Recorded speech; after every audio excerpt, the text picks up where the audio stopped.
Hi there. I'm looking at the issue of youth issues and particularly votes at 16.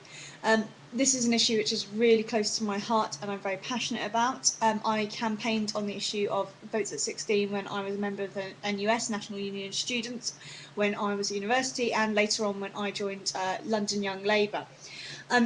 I first became interested in politics when I was 16 and I was paying an adult fare to get on the bus to go to Basingstoke from RAF Odeon. I was paying an adult fare to go to the cinema when I was 16, and yet I had none of the privileges of being an adult.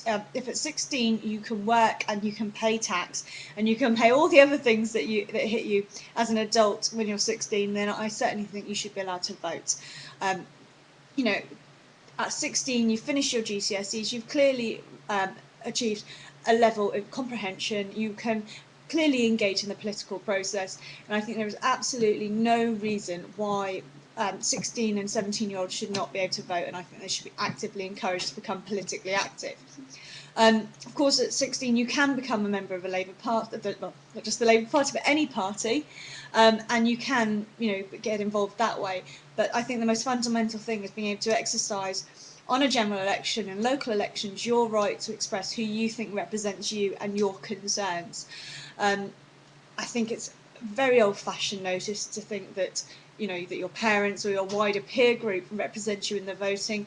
I think that only you know what your priorities are, and I certainly think 16 and 17-year-olds are perfectly capable to judge what their priorities are.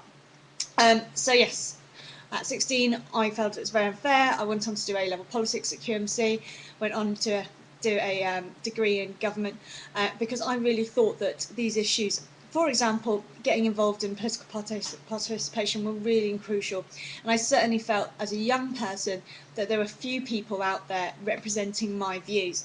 I'm school governor, and I remember being at Robert May's and thinking, all my school governors were old white men, and in no way did they represent me. And so I would say that, in fact, young people can get involved in civic life in lots of ways. They can become school governors, they can volunteer, they should be able to vote. They should, 18, they can become a parish councillor, at 21 they can become a local councillor.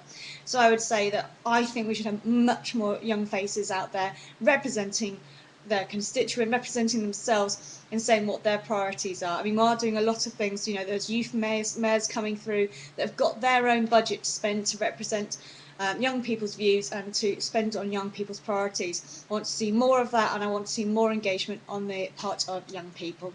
Thank you.